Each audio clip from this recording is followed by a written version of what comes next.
Um herói que lutou pela liberdade ou um ditador cruel que escravizou seus semelhantes? A figura enigmática de Zumbi dos Palmares é até hoje cheia de mistérios e boatos. Aliás, a figura do líder em si é um grande mistério devido à falta de documentos. Porém, aqui vamos mostrar de forma desenviesada, direta e sem opinião, a origem, vida, conquistas, legado e a seguinte pergunta: Zumbi dos Palmares teve escravos? Você gosta de história, geopolítica e curiosidade sobre o mundo?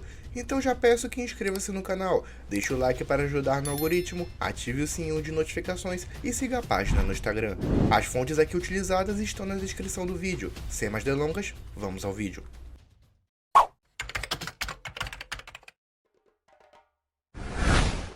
Antes de falar sobre o Zumbi, vamos dar um breve resumo sobre o Quilombo de Palmares. Um quilombo, para quem não sabe, eram aldeias onde ex-escravos fugiam de seus senhores e viviam em uma típica sociedade africana, que chamavam o local de mucambo. Durante a época colonial, eles estiveram espalhados por todo o Brasil, mas o Quilombo de Palmares, localizado no atual estado de Alagoas, foi o maior de todos. Ele não era uma simples aldeia, mas uma rede de mucambos que chegou a ter mais de 200 quilômetros de extensão e aproximadamente 30 mil habitantes. Palmares tinha esse nome em referência às palmeiras da região da Serra da Barriga, onde estava localizada a principal aldeia, o Mocambo do Macaco, que servia como tipo de capital. O local foi fundado pela princesa guerreira Akoltune no final do século XVI.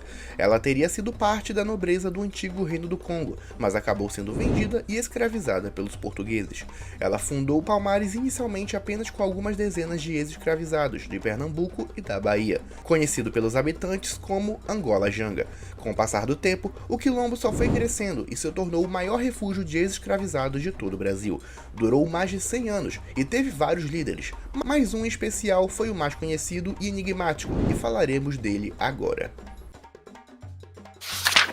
Como dito antes, a figura de Zumbi dos Palmares é bastante misteriosa, uma vez que não existem tantos documentos acerca dele, e a maioria não é de total confiança, já que foram escritos por aqueles que derrotaram o líder. Inclusive, o nome Zumbi pode não ter sido de uma pessoa em específico, mas de várias pessoas que utilizaram o título Zumbi, que pode ter origem na palavra Dambiche, da língua quimbundo, e que já era um título usado por outros líderes quilombolas por todo o Brasil. De qualquer forma, a teoria mais aceita parte do escritor Décio Freitas. Ele afirma que Zumbi nasceu no Quilombo de Palmares em 1655. Ainda na infância, ele teria sido sequestrado e vendido para um padre que o batizou como Francisco. Aos 15 anos de idade, ele teria voltado para o Quilombo e foi acolhido pela comunidade. Não se sabe quanto disso é verdade, já que Décio Freitas nunca revelou as fontes de onde se baseou para criar a teoria. O relato mais antigo sobre Zumbi dos Palmares data de 1675. Na ocasião, o português Manuel Lopes promoveu uma invasão a uma aldeia membro de Palmares. Lá, eles saquearam o povoado, escravizaram pessoas e incendiaram as casas. Mas logo depois, Palmares enviou uma legião de guerreiros liderados por Zumbi, que na época seria o chefe do exército. A força palmarina conseguiu derrotar e expulsar os portugueses, que tiveram que bater em retirada para Recife. Mesmo atingido por 2 tiros e quase morrendo em combate, Zumbi sobreviveu e conseguiu acabar com milhares de soldados lusitanos com apenas 20 anos de idade. Isso deu a ele o temor dos portugueses e a admiração dos palmarinos, principalmente do líder Gangazumba, que alguns dizem que teria sido tio dele. Zumbi continuou fazendo seu nome com invasões a fazendas e batalhas pela proteção de Palmares até 1678.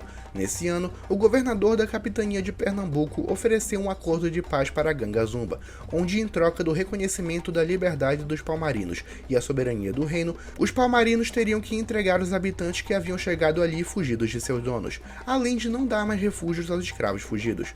O acordo foi aceito por Gangazumba, mas teve a oposição de Zumbi e de vários outros membros. A divisão dentro de Palmares ficou tão intensa que quando Gangazumba foi assassinado em 1678, a culpa recaiu para Zumbi. Embora não se saiba se foi ele mesmo que assassinou o líder, após esse acontecimento, Zumbi tornou-se o líder de Palmares com apenas 25 anos de idade e rompeu o antigo acordo com os portugueses. No reinado de Zumbi, várias fazendas foram invadidas e escravos foram levados. Terras que antes pertenciam a senhores de engenho eram tomadas e transformadas em mucambos. Apenas no reinado de Zumbi, o quilombo alcançou sua máxima extensão, ou seja, 200 km², quase o tamanho de Portugal na época. Zumbi era o líder político e militar de Palmares, já que além de governar, ele treinava os soldados com táticas de guerrilha. Além de negros, no quilombo de Palmares também habitavam pessoas mestiças e até brancos, que geralmente eram foragidos da lei ou mulheres acusadas de bruxaria.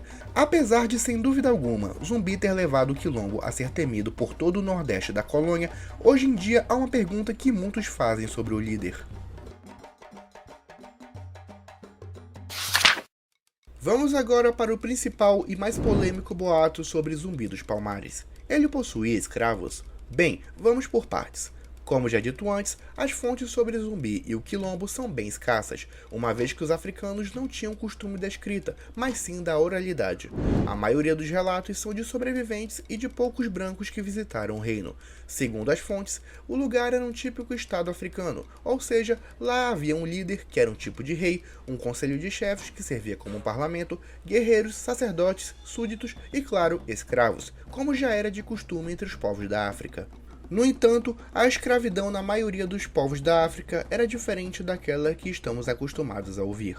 No tipo europeu, os escravos eram privados de todo e qualquer senso de liberdade ou direitos, sendo vistos literalmente como propriedade pelo resto de suas vidas. Já na região ocidental da África, que foi onde a maioria dos escravos vieram, a escravidão não era por raça e sim por punição do Estado, algo semelhante como era na Grécia Antiga. Nela, os indivíduos prestavam serviços para algumas pessoas, autoridades ou até mesmo para a comunidade em si. Eles também não serviam por toda a vida, apenas por algum tempo.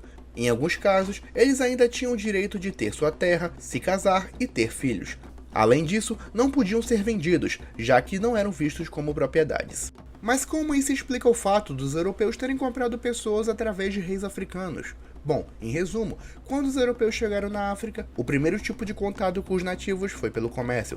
Os reis e chefes locais logo viram que o interesse pelos cativos podia ser lucrativo e passaram a vender pessoas aos europeus em troca de vinho, roupas e armas de fogo, quebrando assim as antigas estruturas sociais. Ou seja, a escravidão africana já existia sim, de outra forma, mas existia. Já o comércio foi influenciado pelos europeus.